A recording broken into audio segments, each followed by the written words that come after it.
আল্লাহ পাক আজকে আপনাকে হয়তো 1 কোটি টাকা দিয়েছেন, কালকে আল্লাহ না করুক 1000 টাকার জন্য মানুষের কাছে হাত পাততে বাধ্য করতে পারেন আল্লাহ পাক। এমনও কিন্তু দিন আসতে পারে, দিন সবার সবসময় সমান থাকে না।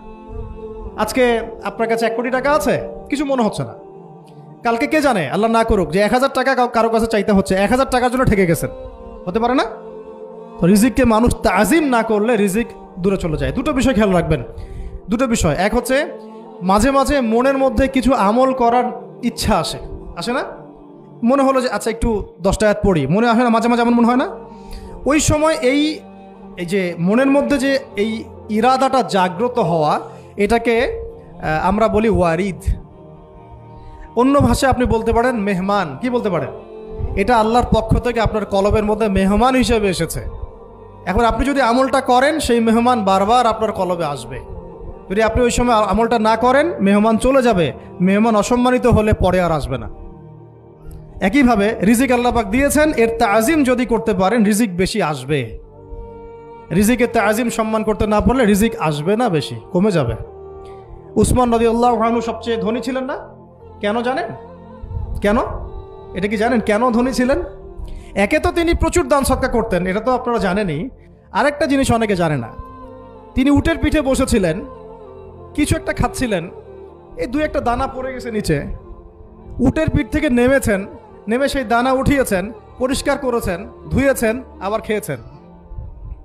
তার এই 2-4টা দানার কোনো কিন্তু মানে পরোয়া না করলেও চলে, তার প্রচুর অর্থ সম্পদ আছে। এত অর্থ সম্পদ যে তাবুক যুদ্ধের দিন 30,000 সেনাবাহিনীর দায়িত্ব নিয়েছেন। 30,000 সেনাবাহিনীর দায়িত্ব নিয়েছেন। সেনাবাহিনী যাবে, থাকবে, খাবে, তাঁবু টাঙাবে, সব দায়িত্ব তার। 30,000 সেনাবাহিনীর দায়িত্ব নেওয়া কি চারটাখানি কথা? তো এই সাহাবী এই কয়েকটা খাবারের দানা উঠিয়ে খেলেন। নবী সাল্লাল্লাহু আলাইহি ওয়াসাল্লাম বলেছিলেন যে তোমাকে আল্লাহ পাক রিজিক বাড়িয়ে দিবে না কেন? তুমি রিজিকের যে তাজিম, যে সম্মান তুমি করো, এর বদৌলতে আল্লাহ পাক তোমাকে বেহিসাব রিজিক দিবেন। দুইটা বিষয় খেয়াল রাখবো। আমলের মেহমান হৃদয়ের মধ্যে আসলে তাকে ফিরায় না দেওয়া, তাহলে সেই মেহমান কিন্তু আর আসবে না। মেহমানকে মূল্যায়ন করলে মেহমান বারবার আসবেন ইনশাআল্লাহ। আর রিজিকের তাজিম না করলে রিজিক কিন্তু আপনার ঘরে বেশি বেশি আসবে না। এমনি তো হারামের যুগ, এমনি সুদের যুগ, এমনি ঘুষের যুগ। অলমোস্ট এভরি ফ্যামিলি সুদখোর এখন, অলমোস্ট এভরি ফ্যামিলি। মেয়েরা স্পেশালি যারা শাশুড়ি টাইপের, আপনারা মাইন্ড করেন না, তাদের সাইকোলজি যে এতই নিচে নেমে গেছে এখন যে আমার মেয়ে জাহান্নামে যায় যাক।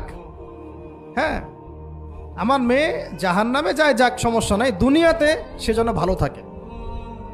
এটা কেন বললাম?